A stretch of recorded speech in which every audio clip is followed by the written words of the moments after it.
ตราบที่ฟ้านั้นยังมีแสงตะเวนความหนาวเย็นปกคลุมไปด้วยหมอกหนา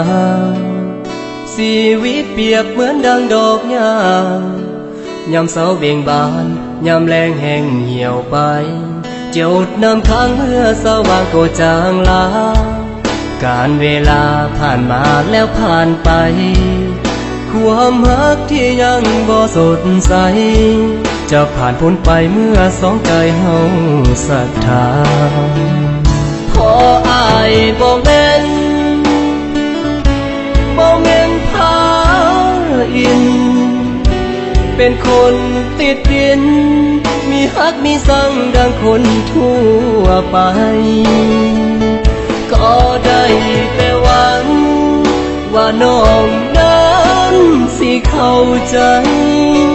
บ่ได้หวังกำไรสิยอกลิ้นกินแล้วแซวนี้อ้ายยังหวังฮักจริงและห่วงหาปรารถนาเพียงน้องคนนี้ทานน้ำเขาว่าเป็นเศรษฐีอ้ายนี่กะบ่แม่นพาอิน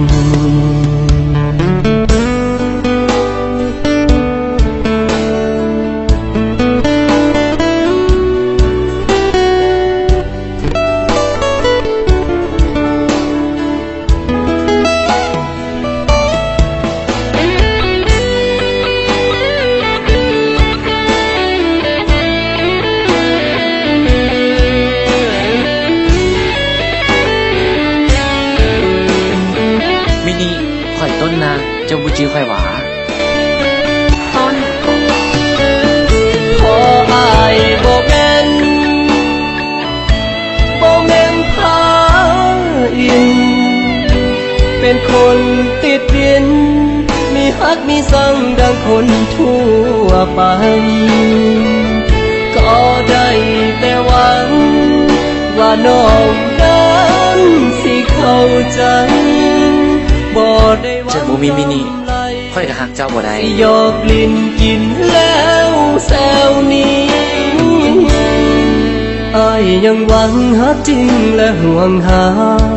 ปรารถนาเพียงน้องคนนี้ทานน้ำเขาว่าเป็นเศรษฐีอ้ายนี่กะบ่แม่นพาอิน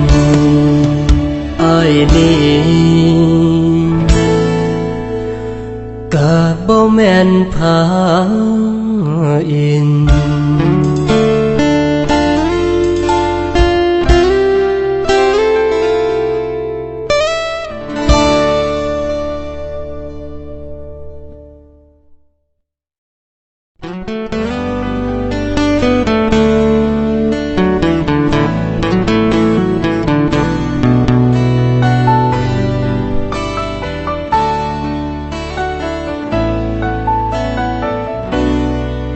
ตราบที่ฟ้านั้นยังมีแสงตะเวน